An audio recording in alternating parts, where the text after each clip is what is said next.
Hello, I am here to talk about the modernism in the short story The Snows of Kilimanjaro by Ernest Hemingway.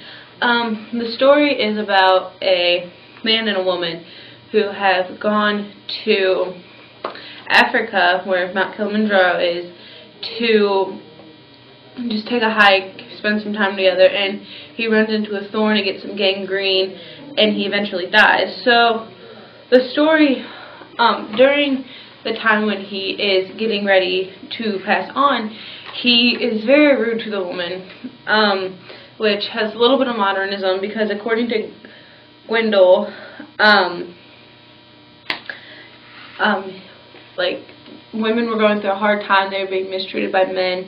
They had to fight for their rights. There was women's rights going on. There was women trying to work, and they just got degraded. And an example of that in the story is, he just keeps talking to her very meanly. Like, he says, like, you're such a bloody fool. Like, he's calling her stupid. He's being very rude to her and just everything. And that shows modernism, because men were mean to women then. It was illegal to hit a woman, and they were just showing how society degraded women during that period. Another very important aspect of modernism was the modernism period was around during the Great Depression. The Great Depression happened about late 1920s, early 1930s, and it was a period of great economic decline in America, with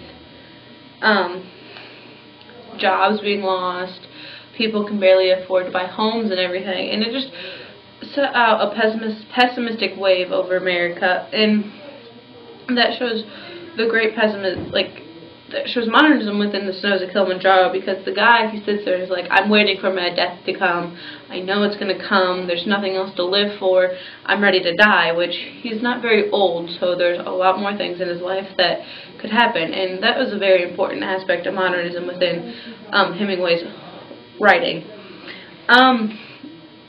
Hemingway's life affected this story a lot, because this is one of his later stories that he's written in life, and it is during this period of his life. Hemingway has become famous, and he's trying to deal with becoming famous and the fame with it and people using him. And so, in my perspective, I think he is the female in this, and the male is using her. Like, so the male that's about to die is the people, and Hemingway is the girl who everybody's using him to get what they want in life. He also had very many war experiences. He was an ambulance driver in World War I, which could lead to some hostility within his writing. He lived in Paris, and that has a big deal, because during the story, the man would have flashbacks to when him and the girl were in Paris, and that influenced his writing by just mentioning Paris within the writing. He was very interested in masculine and self-assertion, which just means, like, doing masculine tasks and just to have fun with his hobbies, and that portrays it because they're on a safari in Africa, and that just shows that his life has affected it. And so basically, overall, his life affected his writing, because he was trying to get over the times of what he was trying to figure out how to live in luxury and leisure, and this is a story that explains the transition between it. How his work compares in style to the poem I did by Carl Sandburg called The Honky Tonk in Cleveland, Ohio, it's much different. This is a more solemn tone. It has the depressive tone to it too.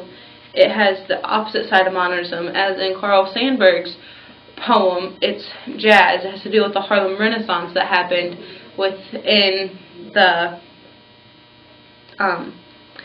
period. So it just has a more mellow tone to it, more sad, and just there's a big difference between the two. Compared to his other works, they're mostly similar. I read his book, The Old Man of the Sea, and it is pretty similar because the hero, which, I mean, I don't know if the man is technically the hero in the Snows of Kilimanjaro, but he died. And in Old Man of the Sea, the guy didn't die, but he came pretty close to it. And so it's kind of the whole hero is being portrayed as weak and dying.